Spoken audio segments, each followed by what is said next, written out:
Assalamualaikum warahmatullahi wabarakatuh. Bismillahirrahmanirrahim. Tabarakalladzi nazzalal furqana ala 'abdihi liyakuna lil 'alamin nadhira. Allahumma shalli wa sallim ala sayyidina Maulana Muhammadin wa ala alihi wa sahbihi asma'in nama ba'du. Niki kudanan nggih niati dudusan nonton mawon. Terus riyen wonten cerita udan niku rahmat. Jadi nak sampean melayu saking udan berarti melayu saking napa? Rahmat.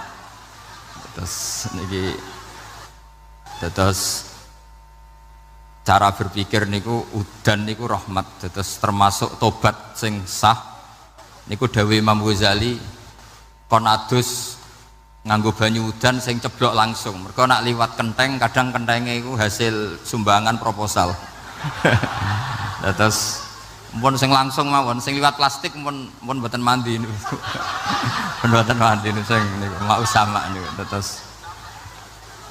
Terus dulu di antara syarat tobat niku dawuh Imam Ghazali niku adus udan sing perawan, maksudnya sing asli ceblok saking putih langit niku langsung sampean ombe. Nak tepak nggih tobat, nak mboten tepak nggih lara niku. Mergi asli. Terus kula matur nuwun sangat jenengan hormat teng Raden Asnawi. Beliau sekarang generasi keempat nggih, wonten sing generasi ketiga. Nasab kula kepanggih Raden Asnawi teng Asnawi sepuh. Terus Mbah Raden Asnawi gadah bah namine Abdullah Husnen, terus Ibu Ayu Sofia niku binti Asnawi sepuh. Kula buyut kula kandung damaran niku Hafsah binti Maksum bin Soleh bin Asnawi sepuh. Kenapa saya cerita zuriyah gitu? Terus satu peradaban, gini bahasa Indonesia mohon nggih. Kersane gaul. Satu peradaban itu yang bisa bangun itu zuriyah. Zuriyah itu komunitas gen.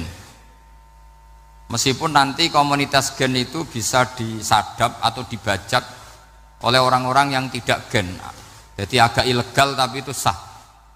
Karena sampean bisa misalnya kalah nasab sama saya, misalnya bilang nanti ketemu di Nabi Adam saja Gus gitu. Nanti pasti kita ketemu di siapa? Nabi Adam.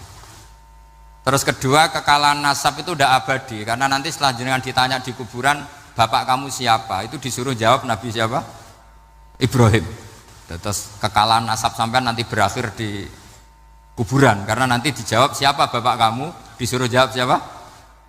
Nabi Ibrahim. Jadi yang punya bapak Karmen apa itu sudah selesai, sudah nggak dipakai lagi. Nanti pakai siapa? Nabi siapa? Ibrahim. Nah, kenapa saya cerita bahwa nasab gen itu akan disatukan oleh satu visi ilmiah yang objektif. Gini ku dawuh Nabi Yusuf, wattaba'tu millata abai Ibrahim wa Ishaq wa Yaqub. Terus dawuh Nabi Yusuf, maka nalana an nusyrika billahi min syai'.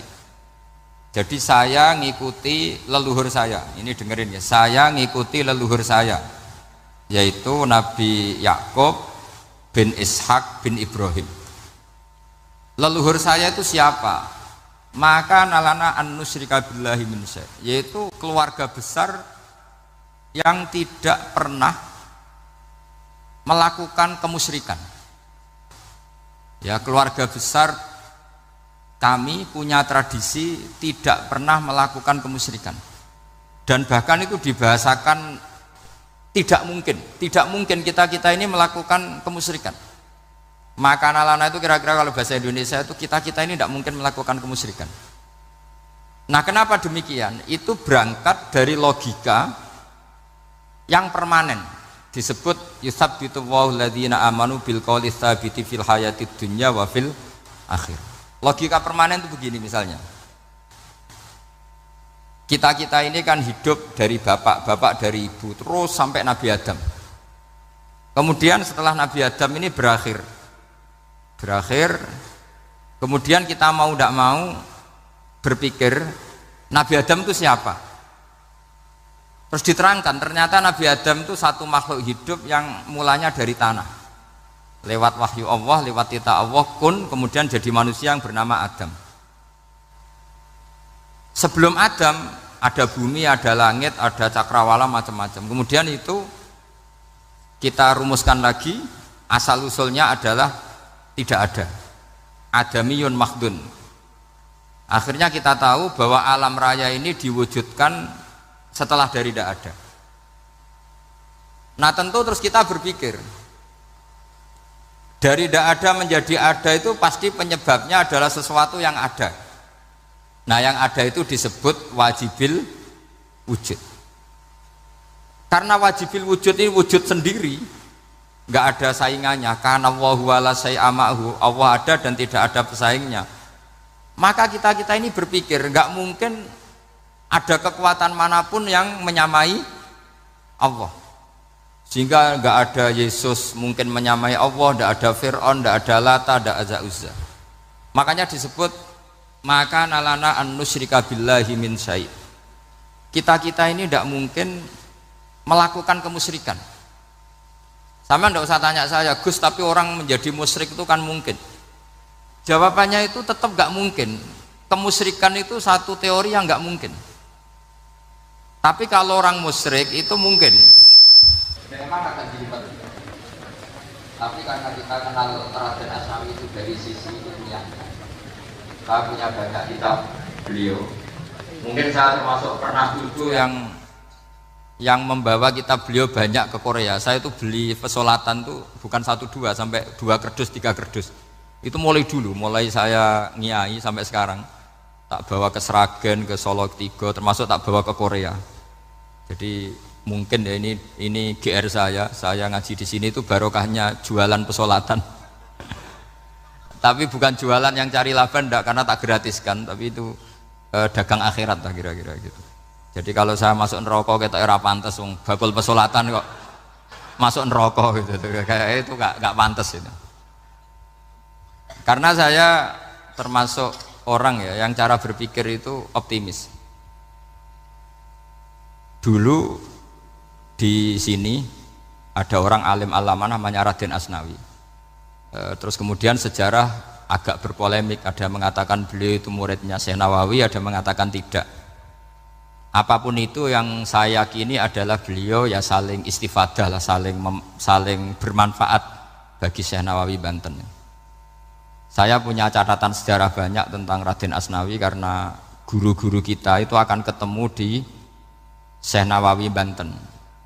Yaitu kita tahu misalnya saya ngaji Mbah Mun ngaji Mbah Zubair misalnya ngaji Syekh Fakih Mas Kumambang, ngaji Mbah Mahfud, terus ngaji Sayyid Abi Bakar Sato, terus ngaji Sayyid Zaini Dahlan. Kalau keluarga sini mungkin misalnya Gus Hafid, Mbah Niam, Mbah Zuhri, terus Raden Asnawi. Raden Asnawi kita tahu nikah dari istri mudanya Syekh Nawawi, yaitu Nyai Hamdana. Saya sering diceritani Mbah Mun, terus Nyai Hamdana punya anak yang namanya Zuhriyah dari Syekh Nawawi. Kemudian setelah dinikahi Raden Asnawi punya anak namanya Zuhri, Minan, Niam, terus sampai ke Gus Hafid itu, Hafid bin Niam. Kenapa saya cerita ini? Karena kealiman itu adalah sesuatu yang dibanggakan Allah. Imam Amudi itu ulama ahli matematika. Jadi ada ulama itu ahli matematika. Dia nggak pernah ngajarkan pesolatan, zakat, sholat, tapi dia ngajar matematika. Kemudian dari matematika itu beliau menjadi ahli tauhid. Sehingga nanti Mungkar Nakir itu nggak akan tanya dia marabbuka wa manabuka, karena dia punya rencana. Yang ngajar tauhid itu saya kata. Jadi kalau dia akan mengatakan marabbuka, pangeran kamu itu siapa? Malaikat malah dilawan. Kamu pernah ngajar tauhid? Saya ini guru tauhid. Singkat cerita, saking keramatnya Imam Amudi, kata Allah, ya Amudi, presentasikan ilmu tauhid yang lewat jalur matematika ke semua malaikat saya. Semua malaikat saya tahu cara berpikir matematis. Karena malaikat itu imannya itu iman mauhibah, karena dia malaikat, ya iman karena tahu neraka, tahu surga, terus dia iman. Kalau kita enggak, kita iman tuh pakai logika, jadi lebih keren. Loh betul. Malaikat itu ketika bangga, ya Allah, apa ada orang yang imannya di atas kita? Jawabnya Allah ada. Siapa? Ya orang-orang kudus, kata Allah gitu. Kira-kira gitu. Kenapa? Ya betul.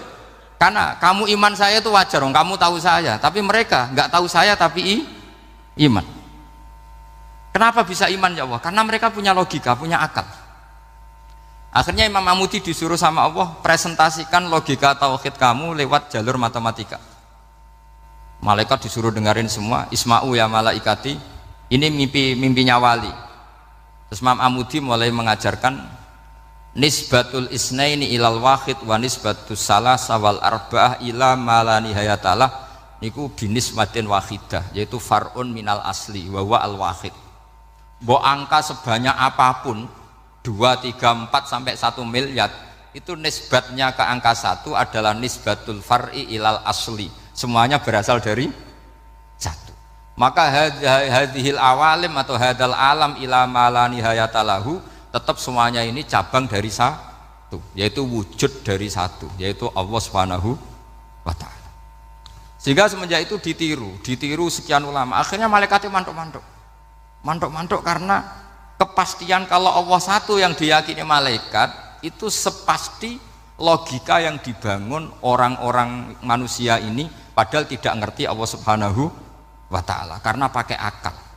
Sehingga di pondok itu orang harus ngerti mantek. Orang mantek itu ilmu yang jelimet tapi menyenangkan. Biasanya sing sinau ambek rokokan, sawangannya kayak filosof. Jadi paling gak agak paham dia alasan. Sementing nikmati rokok, tak pikir nikmati pemikirannya, ternyata nikmati rokok. Kayak kemarin saya datang ke resepsinya Gus Agil, saya itu tertawa terus karena dengerin Habib Muthohar. Saya membaca bahayanya rokok, setelah tahu bahayanya saya berhenti membaca. Tak pikir itu kan setelah tahu bahayanya saya berhenti merokok, ternyata enggak. Saya baca bahayanya apa? Merokok. Setelah saya baca, maka saya berhenti membaca, gitu. Bukan berhenti merokok. Itu ilmu kelas tinggi seperti itu harus mantap.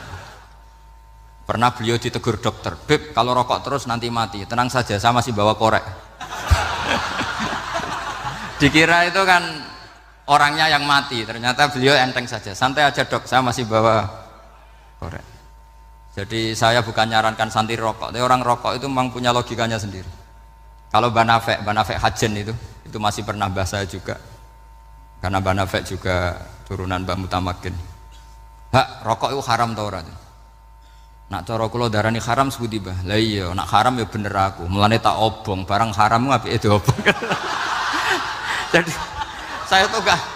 saya sama orang-orang sepuh itu tidak pernah menang. Jadi apa ya? Mereka itu orang yang sudah lama, gimana ya, mau dikatakan bulat itu ya, tapi memang nggak pernah kalah mereka. Ada satu kiai masih misananya Banafek, ini rokok 2 katanya. Bagi yang nggak ngerokok berarti membiarkan 2 haram masih. Bagi yang merokok berarti mengurangi haram. Kalah lagi saya. Jadi saya tuh pernah dibully 2 mbah saya, karena 2 mbah saya ini rokok semua. Akhirnya saya sing nom ngalah gitu, karena saya tidak mungkin bilang sing waras ngalah karena kalah sepuh gitu. Jadi ya sudah, mau tidak mau harus bilang sing nom kalah. Tapi yang penting itu kita mendengar. Jadi ternyata sepinter-pinternya kita itu mesti kalah pinter sama yang sepuh-sepuh itu. Jadi kalau tahu bahayanya rokok lewat membaca ya harus berhenti merokok. Berhenti membaca katanya. Nah malaikat ini cerita lagi malaikat. Saya memang dari awal niat hormat Raden Asnawi karena buyut-buyut beliau itu ketemu di buyut saya. Saya ini turunan Mbak Asnawi sepuh. Terus cuma buyut saya itu nikah Lasem, terus saya keceluk cucunya keluarga Lasem. Sebetulnya saya juga cucu Kudus. Tapi terus alhamdulillah sekarang kembali karena buyut saya menyuruh saya ngajar di Damaran, terus sampai sekarang saya ngajar di Damaran. Jadi buyut saya itu masih lahir di Damaran. Namanya Mbak Hafsah, itu Hamsah binti Maksum bin Soleh bin Asnawi sepuh. Sama seperti nasab di sini Raden Asnawi, Mbak Abdul Husnan, terus Nyai Ayu Sofiyah, terus Mbak Raden Asnawi. Saya mau cerita, jadi ilmu itu lebih keren kita. Sehingga Rasulullah SAW pernah ngendikan, saya ini rindu sekali li ikhwani, kata Nabi itu ikhwani. Kata sahabat bilang, alasna ikhwanaka ya Rasulullah, bukankah kita ini saudara kamu, saudara engkau ya Rasulullah? Tidak, antum ashabi, kamu itu sahabat saya.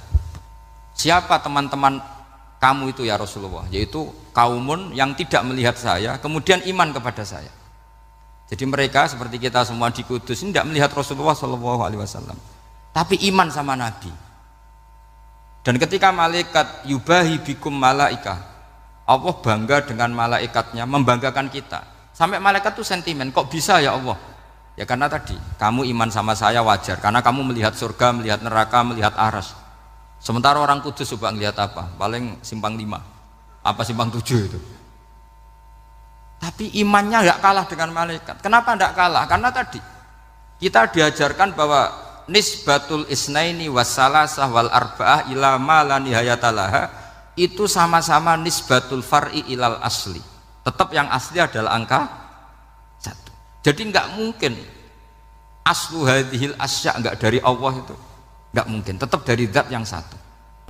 Kemudian tentu ini bukan nisbatul walad ilal walid, anak ke bapak tentu enggak. Tapi nisbatul khaliq sama makhluk. Tapi apapun itu pasti satu. Sehingga Imam Amudi akhirnya masuk surga lewat jalur itu. Tidak usah lewat pertanyaan man rabbuka wa man nuka. Kelasnya disuruh ngajar malaikat.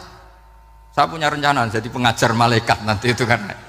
Jadi orang-orang Kudus yang dapat barokahnya Raden Asnawi nanti jangan mau kalau ditanya man rabbuka wa man nuka. Kelasnya itu harus apa? Jadi gurunya malaikat. Karena bapak kita Nabi Adam itu keren.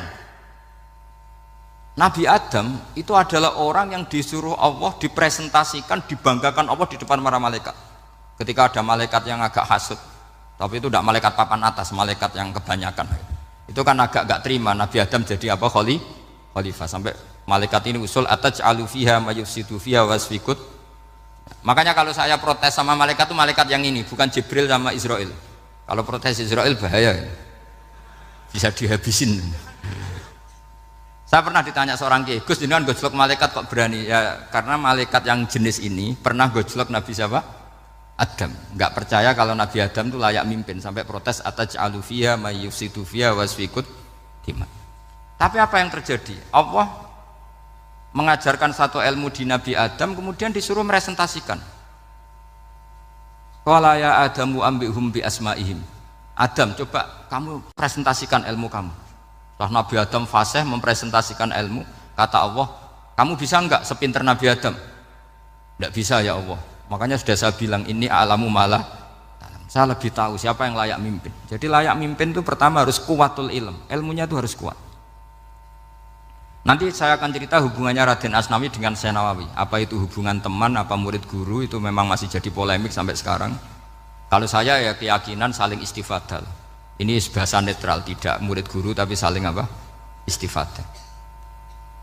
Kata Syekh Nawawi dalam tafsir Munir itu, ilmu itu nomor 1. Sehingga beliau setiap ada ayat fa inna hizballahi humul ghalibun, beliau pasti menafsiri bil hujjah wal barohin la bis saulah. Saya masih ingat betul takbirnya, memang saya hafalkan. Tapi bukan untuk modal pidato mboten, modal sebagai wong alim. Kalau pidato gampang. Pidato itu semua orang bisa. Kalau jadi orang alim itu tidak gampang. Lebih susah lagi wong alim buat pidato. Itu kalau nggak pernah mbah saya tidak mau. Karena memang saya terkenal nggak suka pidato. 1 memang nggak bisa. Nomor 2 tidak ingin. Nomor 3 ya rugi. Karena pidato itu nasib-nasiban itu. Kalau nasib baik kamu tidak paham itu, wah Gus Ba ilmunya tinggi sehingga kita tidak paham itu kalau nasib baik. Kalau nasibnya ada baik, nak ngendikan bulat sama itu tepak-tepakan. Dan Syekh Nawawi itu benar, Raden Asnawi juga benar, semua guru-guru kita benar. Karena agama ini sebetulnya bukan masalah negara, tapi masalah logika yang sehat. Uni Soviet itu pernah mengkooptasi Uzbek, Ceknya, Tajikistan. Itu 100 tahun, orang dipaksa ateis. Tapi orang-orang Uzbek, saya sering ketemu ulama Uzbek, kadang ketemu di Korea, kadang di Malaysia. Orang-orang Uzbek itu punya basement di bawah tanah. Kemudian di bawah tanah ini mereka ngajarkan tauhid. Ngajarkannya ya gampang. Misalnya ini sesuatu yang ada, iya ini. Ini ada penciptanya enggak? Ya ada. Siapa? Tukang katanya. Yang penting itu enggak ada logika bahwa sesuatu yang ada disebabkan oleh ketiadaan. Lah orang komunis, orang ateis itu orang yang mengatakan alam ini didahului oleh nihilisme, oleh adamiyah. Masuk akal enggak sesuatu yang ada, penciptanya sesuatu yang tidak ada. Sehingga orang anak-anak Uni Soviet itu enggak pernah kepikiran membenarkan ateis, itu enggak pernah. Bareng Uni Soviet ada itu Glasnost Perestroika itu kemudian hancur, semuanya langsung menjadi negara Islam, termasuk Uzbek, Tajikistan, karena diajari ilmu, bahwa ilmu itu yang nggak pernah kalah oleh negara. Sehingga saking pedenya Rasulullah SAW ketika Sulhul Hudaybiyah, ini agak jelimet tapi gampang dicerna. Sulhul Hudaybiyah itu satu perjanjian yang semuanya merugikan Rasulullah, yaitu kalau orang kafir masuk Islam disuruh mengembalikan ke kafir, karena kafir itu bagi mereka habitat, Islam itu hal yang baru. Tapi kalau orang Islam menjadi kafir, nggak boleh kembali Islam, berarti kembali ke habitat. Semua perjanjian itu merugikan. Sampai masyhur Sayyidina Umar protes ke Rasulullah, jenengan masih nabi gitu. Itu kan ekstrim tanya, jenengan sampai sekarang masih nabi? Ya, saya masih nabi. Kenapa tanya demikian? Karena semua perjanjian merugikan Islam, menguntungkan orang apakah? Kafir. Semua sahabat sebetulnya persis Sayyidina Umar protes, kecuali Abu Bakar. Lama-lama akhirnya di antara perjanjian itu berbunyi begini, tapi saya minta satu hal, orang boleh mendiskusikan Islam tanpa tekanan. Itu saja permintaan Nabi. Orang boleh mendiskusikan Islam secara bebas, tidak tertekan. Karena orang-orang kafir melihat itu hal yang biasa, ya nggak masalah Muhammad. Akhirnya orang diskusi, Islam itu apa sih? Islam itu orang yang menuhankan Allah. Allah itu siapa? Zat yang menciptakan langit dan bumi. Lama-lama orang kafir berpikir, wah keren, Tuhannya Muhammad bisa bikin langit dan bumi. Tidak kayak Tuhan kita, malah kita yang bikin. Jadi mulai debat itu terus ada yang cerita lagi, saya pernah loh nyembah Lata, pas itu dikencingi luwak. Masa ailahun yabulu ali sa'laban, masa Tuhan kok dikencingi luwak? Yang agak-agak ahli kitab ya diskusi lagi, wah kayaknya Yesus tidak Tuhan, masa Tuhan kok kelaparan, lemes, wah repot nanti. Jadi makanya Allah ketika gojlok wa ummuhu siddiqah kana yakulani ta'am mal masihu ibnu maryam illa rasul qad khalas min qablihir rusul wa ummuhu siddiqah kana yakulani. Coba paradok enggak, misalnya kamu didolani Nabi Isa terus ketok lemes, kenapa Tuhan? Saya agak sakit keroi dulu, kan enggak kebayang itu. Punya Tuhan yang sakit setelah makan sehat, terus kan nggak kebayang seperti itu. Ketika Nabi punya konsep Tuhan, Tuhannya Muhammad itu siapa? Yaitu zat yang la awalalah, zat yang pertama. Lalu Tuhan itu siapa? Tuhan itu yang menciptakan langit bumi. Tuhan itu siapa? Yang memulai segalanya. Lama-lama mereka berpikir, wah kalau gitu yang benar itu Islam. Maka kata Imam Zuhri, Syihabuddin Az-Zuhri, famaka nafathun fil islami a'zoma min sulhil Hudaybiyah innamaka nasu yatafaduluna fil hadis wal munaza'ah. Semua teks riwayat itu ada kata wal munaza'ah, orang bebas ngomong dan berdebat. Munaza'ah itu berdebat. Terus akhirnya falam yatakallam ahadun bil islami yaqilu syai'an illa dakhala fihi. Kemudian setelah berdebat dan mereka tahu Islam, pasti akhirnya masuk Islam. Dan itu yang sekarang terjadi di dunia. Makanya saya pernah ditanya seorang profesor, Gus, kalau di Jogja ada sekolah perbandingan agama, menurut Anda gimana? Asal itu tentang agama, enggak apa-apa. Tapi kalau yang dibandingkan umat Islam itu jangan. Karena nanti kalau di Indonesia kira-kira yang copet itu ditanya agamanya juga Islam, yang koruptor juga Islam. Jadi kalau yang dikaji Islamnya enggak apa-apa, tapi orangnya jangan, kata saya. Karena yang bulat ya banyak, yang enggak sholat ya banyak. Tapi kalau Islamnya saja, misalnya adu konsep tentang Tuhan, masyhur kita mungkin banyak yang melihat itu debatnya Stanley Fischer sama Ahmad Didat itu. Tuhan kamu siapa ini itu sama Didat cerita Tuhan saya itu lam yalid walam yulad walam yakul lahu kufuwan. Itu spontan ada seorang mahasiswi bilang, sepertinya Tuhan Anda lebih menarik karena Tuhan Anda yang menciptakan langit bumi, yang Tuhan ini kok lahirnya sudah di bumi, masa lahir-lahir langsung jadi Tuhan. Jadi akhirnya falam yatakallam ahadun bil islami yaqilu syai'an illa dakhala fihi. Sehingga agama ini apa? Agama itu adalah kalimat tauhid. Kalimat itu apa? Logika yang terbangun. Nah, ketika logika itu terbangun, maka disebut yusabbitu Allahu alladzina amanu bil qaulis tsabit fil hayatid dunya wa fil akhirah. Allah itu akan menetapkan satu kaul, satu presentasi ilmiah atau satu kesimpulan ilmiah. Yang kesimpulan itu nyata benarnya. Dan ini akan nyata terus baik di kehidupan dunia maupun kehidupan apa? Akhirat. Seperti Allah sebagai Tuhan. Itu akan nyata terus. Di dunia Allah ya Tuhan, nanti di akhirat juga Tuhan. Tapi Tuhan selain Allah, maka menjadi Tuhan ini nunggu ada yang menuhankan. Misalnya Fir'aun, itu jadi Tuhan karena ada yang menuhankan. Sekali dia mati, dia sudah aset wisata, bukan Tuhan lagi. Makanya gejolokannya orang ulama Arab, kalau ketemu ulama Mesir, kalau gejolokan itu lucu. Orang Arab, ada Abu Jahal, Abu Lahab, penggaweane ngusir Nabi gitu.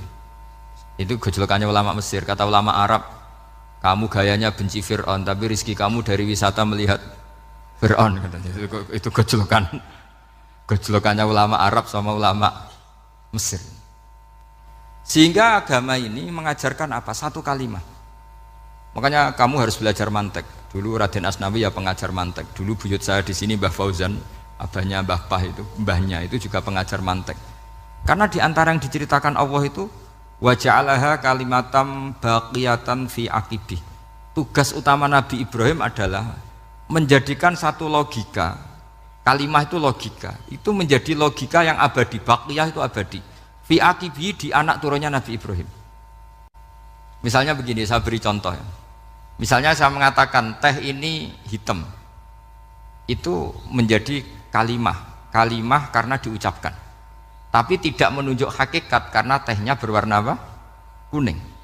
Sehingga Quran kalau menyalahkan orang kafir itu ngendikannya kaburas kalimatan takhruju min afwahihim. Omongannya orang kafir itu menjadi kalimat karena diucapkan dari mulutnya. Kenapa menjadi kalimat? Karena diucapkan tapi tidak menunjuk hakikat. Seperti orang mengatakan 2 ditambah 2 itu 10, itu kalimat, tapi kalimat yang salah karena tidak menunjuk hakikat. Seperti orang kafir mengatakan Tuhan itu 3, itu kalimat karena diucapkan tapi tidak menunjuk hakikat. Tapi ketika seseorang mengatakan Allah itu Tuhan, Tuhan itu satu, itu disebut kalimatu haqqin 'alaiha nahya wa 'alaiha namut. Temriki tahlilane wa 'alaiha napa wa biha. Wa 'alaiha napa wa biha temriki. Wa'alaiha ya ada yang tahlilan wa biha, itu nggak tahu sanatnya dari mana, pokoknya ada yang wa'alaiha, ada yang biha. Kenapa dikatakan kalimat tauhid? Karena kalimat yang dari kesimpulan berpikir. Dan agama ini dibawa Nabi Ibrahim itu untuk membawa kalimat tauhid. Ciri utama kalimat tadi, kamu yakin seyakin-yakinnya bahwa nisbatul snaini wassalasah wal arba'ah ila ma la nihayata laha itu kanisbatis nain ilal wahid, yaitu semuanya far'un minal asli, aslinya adalah wahid. Sehingga di kitab, saya pernah ngaji Mbah Mun, namanya kitab Al-Husunul Hamidiyah, itu dikarang oleh ulama-ulama sekarang, itu diajarkan di MGS. Ini mbah-mbahnya Gus Akil, pendirinya madrasah MGS. Itu ada gambarnya di situ. Di situ ada gambar piramida, ada gambar hewan, ada gambar pohon. Kata yang ngarang, gambar sedetail ini, sejelimet ini dimulai dari nuktah wahidah, tetap dimulai dari satu titik, dan ini disebut nuktatil wujud. Jadi mbok orang kudus sebanyak ini tetap dimulai dari satu orang, yaitu Adam. Adam dimulai dari ketiadaan. Lalu siapa al-mujid? Pewujudnya siapa? Hanya Allah Subhanahu wa ta'ala. Sehingga ulama-ulama termasuk Syekh Nawawi itu paling suka ngendikan semua makna Quran dikumpulkan di Fatihah, Fatihah dikumpulkan di Bismillah, Bismillah dikumpulkan di ba, karena di ba itu ada titik nukdotil wujud, yaitu disingkat bi kana makana wa bi yakunu ma yakun. Karena saya, kata Allah, semuanya akan ada, dan karena saya yang enggak ada, semuanya suatu saat ada. Disebut nukdotil wujud. Nah, kita meyakini kalau Allah satu itu seyakin-yakinnya, karena enggak mungkin angka enggak dimulai dari angka satu. Begitu juga gambar seapapun julumete. Misalnya sampean gambar zaman saya kecil, gambar paling favorit itu apa? Kambing bertarung. Itu gambarnya kan susah. Daripada gambar kambing bertarung susah terus dibikin kotak saja, tembok. Kalau tanya gurunya, gambarnya mana? Di belakang tembok, Bu. Ini itu dulu saya diwarai anak-anak nakal ya. Jadi semua satu gambar itu disuruh gambar harimau, yang satu disuruh gambar kambing bentrok, yang satu disuruh gambar matahari, semuanya kotak semua. Ini itu Bu, gambarnya di belakang apa? Tembok, maka nggak kelihatan kata. Jadi gurunya kalah cerdas. Yang guru itu sebenarnya nggak pernah menang, karena murid itu lebih pinter. Itu teman saya dulu kalau ngaji itu, kalau tes itu ngerpek, baca. Gurunya marah, kamu tes kok baca? Enggak, ini enggak ngerpek Bu, ini belajar di kelas. Katanya belajar kapan saja di mana saja. Ajo. Jadi apa ya, orang itu kadang yang salah itu lebih masuk akal kadang-kadang ini. Saya teruskan ya supaya ini dapat barokahnya Raden apa? Asnawi. Saya mohon sekali ya, kalimat haqqin itu harus kamu jaga. Caranya jaga ya tadi. Kalau kamu tidak bisa ilmu mantek, misalnya al-alam mutaghayyir wa kullu mutaghayyir hadis la budda min muhdits, itu kenjelimetan. Pakai saja teori umum bahwa gambar apapun jelimetnya itu dimulai dari satu titik. Karena nggak bisa, nggak dimulai dari satu titik, tidak bisa. Maka alam apapun jumlahnya nggak terhingga, tetap dimulai dari al-wahidul qahar, yaitu satu titik. Yaitu dalam konteks tauhid tentu itu Allah Subhanahu wa ta'ala. Sehingga Nabi Ibrahim itu orang paling sukses bikin waja'alaha kalimatam baqiyatan fi aqibi. Terus Nabi Muhammad begitu, sahabat begitu, sampai kita sekarang diajari ilmu mantek. Ilmu mantek itu logika yang nggak terbantahkan. Karena mau tidak mau. Kata Imam Syafi'i, fa innal uqula muttarratun ila qabulil haq, karena akal akan dipaksa menerima kebenaran. Dan itu yang terjadi di Uni Soviet. Dikooptasi 100 tahun untuk berfaham ateis, dilawan oleh ilmu, tetap menanamkan ilmu tauhid, ilmu mantek. Ketika Uni Soviet secara politik runtuh, semuanya menjadi muslim, termasuk negara-negara yang dulu dikooptasi. Maka kamu tidak usah kecil hati di Indonesia, apapun rusaknya negara ini, asal kita cara bertauhid benar, insya Allah tetap meninggal husnul khotimah. Karena sudah janjinya Allah, yusabbitu walladzina amanu bil qaulits tsabit. Sing jelas itu nomor satu tuh al qaulits tsabit. Memang itu logika yang masuk akal. Jadi jangan kira semua orang ditanya marrob, bukan, ndak. Banyak ulama yang nggak ditanya. Masyhur itu dalam cerita keramat-keramat. Ada guru tauhid ngajarin tauhid. Setelah ditanya mungkar nakir, Imam Malik datang. Kamu nanya ini, man rabbuka man nabiyuka, kamu tahu ini guru Umul Barohin yang tukang ngaji tauhid. Guru tauhid kok ditanya apa? Tauhid. Malaikatnya nggak jadi tanya. Dan saya percaya cerita-cerita seperti itu karena secara umum itu ala inna auliya Allahi la khaufun alaihim walahum yahzanun lahumul busyra fil hayatid dunya wa fil akhirah. Artinya kalau wali itu kok ditanya mungkar nakir berarti ngalami ketakutan. Karena di situ kan digambarkan mungkar nakir itu sewangar, bawa godam. Kalau yang tanya nggak bisa dipukul sampai ajur sak walang-walang. Pokoknya ceritanya kan seru seperti itu. Udah itu kalau betul begitu terus ayat la khaufun alaihim walahum yahzanun kayak apa? Makanya dalam kitab Nashihul Ibad itu ada cerita ini. Sampean boleh nggak sependapat dengan saya, tapi semoga nasib sampean nanti digebuki malaikat. Karena orang itu akan mengalami seperti yang dirasakan. Ana indadzoni abdibi, saya tidak bayangkan akan ngalami itu. Makanya saya ini ngajar tauhid terus. Paling tidak kalau ditanya marabbuka man nabiyuka, sampean tahu profesi saya ini pengajar tauhid. Dan biji saya 9. Dulu saya di MGS, kalau ada teman bijinya tauhid kok 4, terus ke ahli swarga, tauhidnya jeblok. Dari kalau bijinya 4 terus ke ahli swarga, tauhidnya apa? Jeblok. Tapi yang bijinya 9, ahli swarga, tauhidnya itu. Saya dulu bijinya 9. Terus 9 terus sampai tamat. Karena nggak ada biji 10.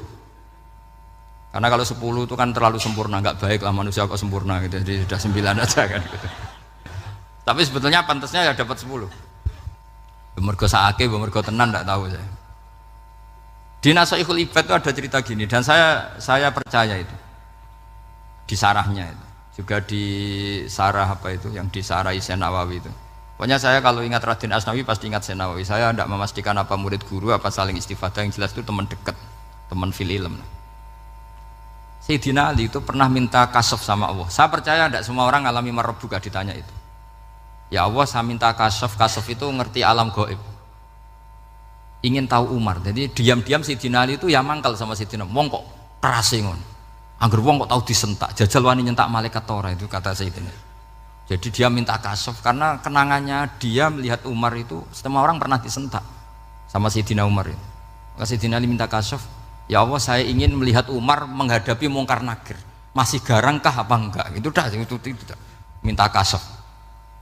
Pas kasaf beliau bangun dari kubur, duduk, dilihat sama Sayyidina Ali ini ngalami kasaf. Sama ndak usah tanya, ndak wali kok tanya, ya sudah pokoknya percaya aja. Akhirnya malaikat mungkar nakir datang. Itu di situ digambarkan matanya itu kalkidril mughalla, kayak apa itu panci yang dibakar. Wah, seru. Sumpah Sayyidina Ali. Baru ini kamu akan takut gitu. Tapi ternyata enggak. Umar bangkit disewentak orang tua itu. Kamu tahu menghadapi siapa? Yang sopan gitu. Oh, ada sontak. Kewaget malaikatnya itu karena enggak pernah ngalami disentak. Mungkin itu pertama. Kewaget. Memangnya kamu siapa? Saya ini teman kekasih Tuhanmu. Saya yang diandalkan temannya sebenarnya bukan dia. Ana sohibu habibillah. Saya ini temannya kekasihnya Allah. Jadi dia ngandalkan temannya sebetulnya, bukan ngandalkan dirinya. Oh kamu temannya Nabi Muhammad? Iya saya Umar temannya Nabi Muhammad. Kamu harus hormat sama temannya kekasih Allah. Wah terus semulai itu. Akhirnya matur Allah. Ya Allah, apakah prosedur seperti ini bisa dinego? Terus sama Allah. Oh iya katanya. Kamu kalau menghadapi kekasih saya ya jangan seperti itu katanya. Semenjak itu beliau sopan santun, dua mungkar nakir katanya. Jadi ini berita gembira. Jadi sebetulnya itu enggak. Tapi kita ini kan enggak punya nyali nyentak mungkar nakir.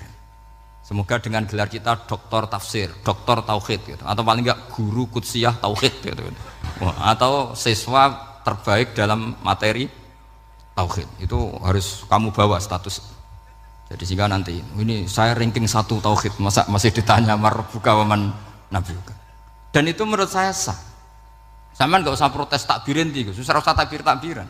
Pokoknya takbirnya adalah wali-wali itu la khaufun alaihim walahum ya, mereka tidak akan mengalami ketakutan baik kehidupan dunia maupun kehidupan akhirat. Bahkan para malaikat itu mengatakan ke wali-wali nahnu awliyaukum fil hayatid dunya wa fil akhirah. Kita ini teman kamu, saudara kamu, mitra kamu. Masa mitra kok nutui itu kan nggak fair. Dan menurut saya paling efektif itu apa? Kamu harus punya rumus tauhid kayak Imam Amudi menemukan Tuhan. Imam Amudi itu menemukan Allah itu lewat ilmu matematika. Dan itu Allah saking senengnya disuruh ngajari para malaikat. Wa ya malaikati isma'u. Kamu harus mendengar, ini orang alim saya yang ahli matematika.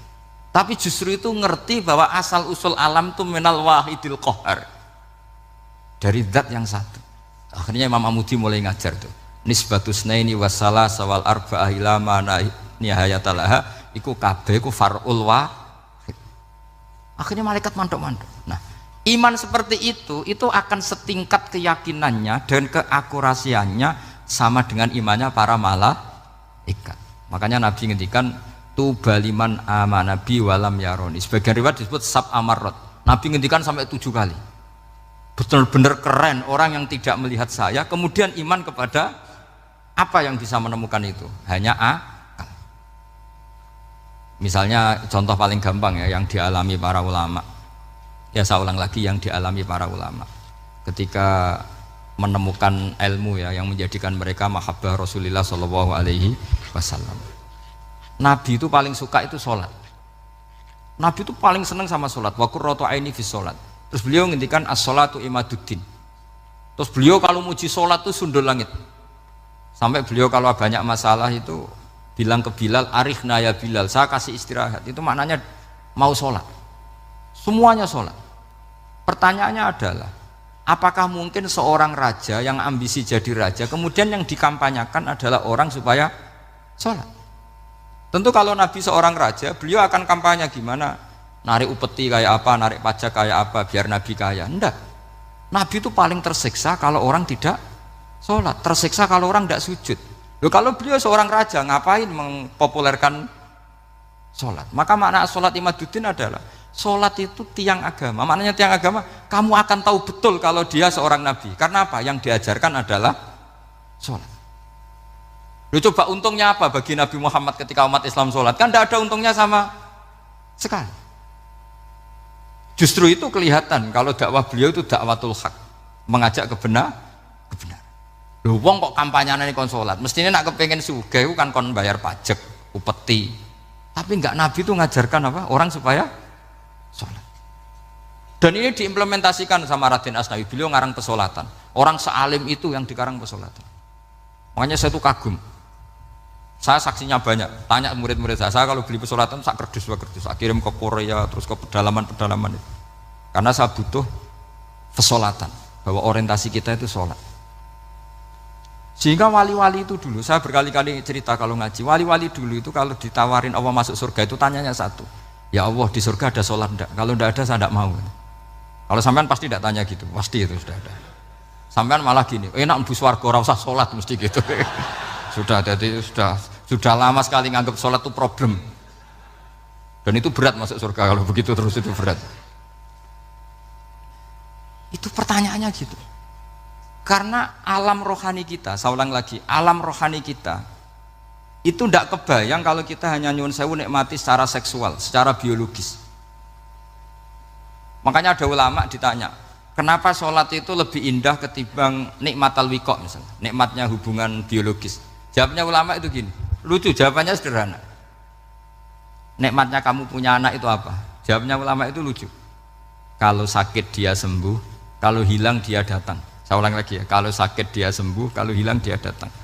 Sekarang orang tua yang punya anak sakit koma di UGD atau di emergency, itu senangnya tuh mengalahkan kesenangan apa saja.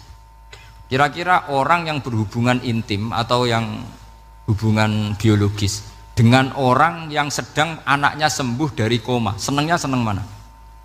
Senang yang melihat anaknya sembuh dari koma. Senikmat apapun hubungan biologis, senang anaknya yang hilang ketemu. Nah, kalau anak ketemu saja orang seseneng itu, apalagi kita di surga, ketemu zat yang lama kita sembah, yang lama kita rindukan, yang lama kita rindu, kemudian ketemu di surga, maka tidak ada artinya surga tanpa melihat Allah Subhanahu wa Ta'ala. Memang harus dijelaskan secara rohani. Akhirnya orang ngerti bahwa nikmat tertinggi di surga adalah melihat Allah Subhanahu wa Ta'ala. Karena kalau anak-anak muda mungkin protes, ya enggak, ya enak kumpul sama widadari gini-gini. Wah itu kan yang trauma bojone jelek gitu. Wah itu yang bojone jelek mesti kesusu masuk surga karena itu sudah jelek, cerewet, nggak mati-mati kan gitu. Terus dia ingin masuk surga mesti niatnya welek, mesti pikiran pertama itu kumpul widadari. Tapi ada ulama yang bikin analogi tadi, misalnya istri kamu cantik, kemudian anak kamu sakit koma, hubungan dengan istri sama dengar berita anak kamu sembuh, seneng mana? Seneng anak sembuh. Sama anak yang hilang, seneng mana? Anak yang hilang ketemu. Maka terus ulama bisa menjelaskan itu. Kalau orang ketemu anaknya seseneng itu, apalagi ini ketemu Tuhannya yang bertahun-tahun disembah, kemudian tidak pernah melihat. Di surga itu nanti kita melihat Allah Subhanahu. Makanya Allah begitu bangganya mempromosikan surga. Surga itu apa? Surga itu wujuhu yauma idzin nadhirah ila rabbiha nadhirah, yaitu wajah-wajah berseri-seri dan melihat Allah. Itu tanpa dijelaskan seperti ini Anda akan janggal, enaknya di mana? Tapi setelah dijelaskan detail gini oleh ulama, maka kita akan tahu an-ni'matul uzma sing enggak ada perbandingannya adalah nikmat masuk apa? Surga karena melihat Allah Subhanahu wa Ta'ala. Ya jadi saya berkali-kali pokoknya minta sekali, hadil umat harus umat yang rasional, terutama dalam mengemban tauhid. Karena tauhid ini yang disebut kalimah. Sampai Allah mengistilahkan kepada Nabi Ibrahim itu waja'alaha kalimatam baqiyatan fi aqibih. Kalimat tauhid adalah kalimat yang akan abadi di anak cucunya Nabi Ibrahim.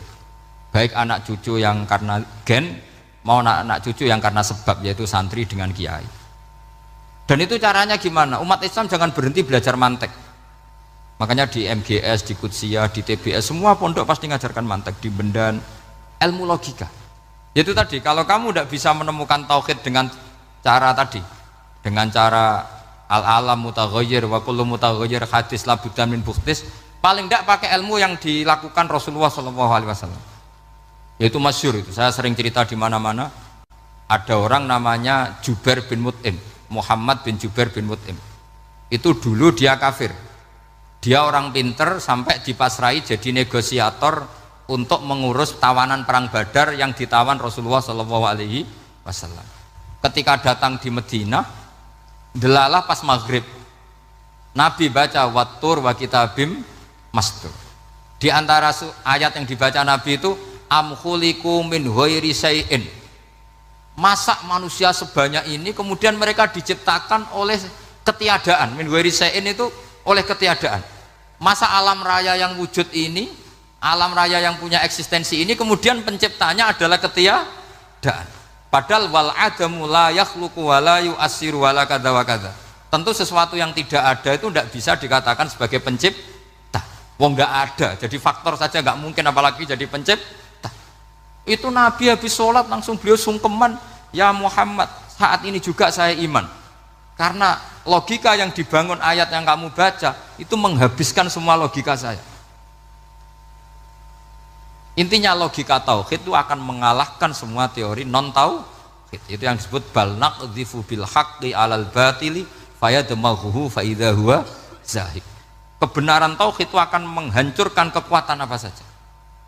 Fayadmaghuhu itu di tafsir Tobari disebut dorbatan tasujud dimah. Satu pukulan sing sampai menjadikan otak itu hancur. Lainnya disebut damagho, dimah itu maknanya otak.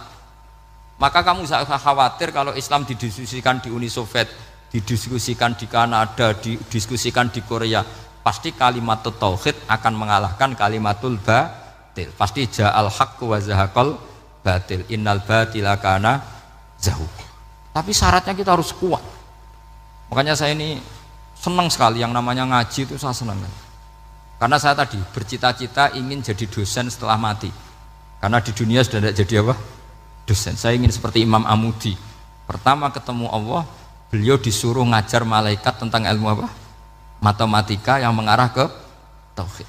Jadi diajarkan, kamu tahu angka 2, angka 3, angka 4, semuanya bersumber dari angka 1. Berarti semuanya berawal dari 1. Gak tahu setelah itu malaikatnya dites lagi apa enggak, tahu. Pokoknya pas itu malaikat ya paham semua, oke. Kayak apa hebatnya umat Rasulullah Shallallahu Alaihi Wasallam? Karena akalnya kuat. Sehingga kita harus kuat. Sehingga kalimat yang benar disebut kalimatul haqqin 'alaiha nahya wa 'alaiha. Nah, kalimat yang salah disebut kaburat kalimatan takhruju min afwahim. Kalimat menjadi kalimat karena diucapkan, tapi tidak menunjuk hakikat. Kayak ini misalnya, ini tutup, ini putih, terus saya katakan hitam. Berarti saya mengatakan ini hitam sebagai kata-kata karena diucapkan, tapi tidak pernah menjadi hakikat karena hakikatnya ini putih. Itu hebatnya Quran. Makanya Quran kalau gojlek orang kafir itu, gojlek orang kafir itu sebut apa? Kaburat kalimatan takhruju min afwahim. Tapi untuk kalimat tauhid dikatakan apa? Yusabbitu walladzina amanu bil qaulif tsabit fil hayatid dunya wa fil akhirah. Sebagian disebutkan wa ja'alaha kalimatam baqiyah. Kenapa kalimat tauhid itu kalimat yang abadi? Karena Allah sebagai Tuhan di dunia juga sebagai Tuhan di akhirat, dan selalu Tuhan pada masa yang tidak terbatas. Itu disebut wa ja'alaha kalimatam baqiyah. Kemudian umatnya Nabi mengganti kalimat yang gampang. Allah punya sifat baqo, punya sifat akhir. Maksudnya akhir itu la akhirah. Terus semuanya yang faham ya alhamdulillah, yang enggak faham dikon ngapal wujud kidam baqo mukhalafatul hawadisi qiyamuhu binafsi wahdaniyat kudrat irodat. Wes paham. Lah kok sing rada alim terus roh bedane iki sifat ma'ani iki maknawiyah. Cara Mu'tazilah ngene, cara ahli sunnah ngene. Wah itu sudah kejlimetan bocah. Sementing pokoknya wujud kidam. Nah, kenapa pertama yang disebut wujud? Karena yang membedakan kita dengan faham ateisme itu ya sifat wujud, yaitu mereka mengatakan alam raya ini dimulai dari ketiadaan. Wah itu akal mana saja itu nggak bisa nerima, masa ketiadaan menciptakan sesuatu yang ada. Maka kata Ibnu Hajar al Asqalani ketika mentafsirkan mensarai hadis salasun mangkunna fihi wajata halawatal iman. 3 hal ini kalau kamu faham maka menemukan manisnya iman. Manis itu enak. Terus kata Ibnu Hajar al Asqalani, masih ingat betul dalam sarahnya Fathul Bari, wa yusamma inda ahlil aql, misalnya al iltizat al aqli. Agama ini mengajarkan kenyamanan cara berpikir. Coba kalau sampean seorang doktor atau seorang profesor atau seorang pinter, kemudian kamu dipaksa mengimani bahwa alam ini diciptakan oleh ketiadaan, itu bisa tidur gak? Oh, tidak bisa tidur. Sampean misalnya orang pinter, dididik di kampus atau dididik di pondok, alam ini yang wujud, yang menciptakan itu sesuatu yang tidak wujud, kamu bisa tidur gak kira-kira? Ini guru apa? Ini sarap ini. Mosok hadil maujudat khalaqahal adam, sesuatu yang wujud diciptakan ketiadaan. Tapi agama ini membawa sesuatu yang menyenangkan untuk akal, yaitu hadhil maujudat khalaqaha wajibul wujud. Maujudat yang wujud ini diciptakan super maujud, yaitu oleh bahasa pondok disebut wajibul wujud. Kan terus seneng, wajar dong kalau sesuatu yang ada diciptakan oleh yang ada. Nah tentu ada pencipta, terus ada super, disebut wajibul wujud. Kan terus enak. Nah, itu kata Ibnu Hajar al Asqalani disebut wajadah halawatal iman. Sehingga kita tidak usah khawatir. Makanya saya itu termasuk orang yang nggak khawatir. Apapun rusaknya dunia ini, kacaunya dunia ini, akan kalah dengan kalimatut tauhid. Karena kalimat ini ketemu apa saja pasti menghancurkan. Yaitu disebut bal naqdhifu bil haqqi 'alal batil fayadmaghuhu fa idza huwa zahid. Kalimat hak ini akan menabrak apa saja, dan yang ditabrak pasti hancur. Makanya sampai tidak usah khawatir misalnya ada negara ateis di Cina, di Korea, kita yakin asal yang diteliti itu agama Islam pasti menang. Nah yang susah kalau yang diteliti orang Islam, itu susah karena yang copet kadang-kadang ya umat. Apalagi di negara yang mayoritas muslim, nanti copetnya, premannya, koruptornya semuanya beragama Islam. Makanya kita hanya punya pilihan dua itu, umat Islam dan Islam yang kumat itu dok. Kalau tidak umat Islam ya Islam yang kumat. Tapi kalau kalimat tauhid itu kalimat yang aman, tak jamin 100%. Sehingga saya itu kalau ditanya profesor Pak Bahak, kalau suatu saat Indonesia jadi negara yang sangat terbuka, kemudian ada sekolah perbandingan agama, menurut Anda prospek Islam gimana? Saya jawab, asal yang dikaji Islamnya bukan orangnya, pasti Islam tetap prospek. Asal yang dikaji apa? Islamnya, bukan orangnya. Kalau orangnya ya Masya Allah, ya itu tadi, kalau tidak umat Islam ya Islam yang umat. Ya ngoten mawon pokoknya ini mungkin untuk barokah napa Raden Asnawi, untuk barokah ngaji kalimat tauhid. Terus sampean kudanan iki kula mboten sakake, tak anggap untuk rahmat ngoten mawon nggih. Terus karena tadi di antara syaratnya tobat kata Imam Ghazali itu pernah kena air hujan langsung turun dari langit. Ya itu jelas itu di Ikhya itu, karena ahalul halal adalah alma an-nazil minas sama. Halalnya barang paling halal adalah air yang pertama turun dari langit. Tapi kalau yang sudah lewat pecine sampean itu masalah itu. Kadang pecinya kan temane gasap macam-macam itu. Atau beli lewat nyentak orang tua, ya masalah lain. Tapi ya lebih baik yang pakai peci timbang yang enggak, lebih sopan gitu kan.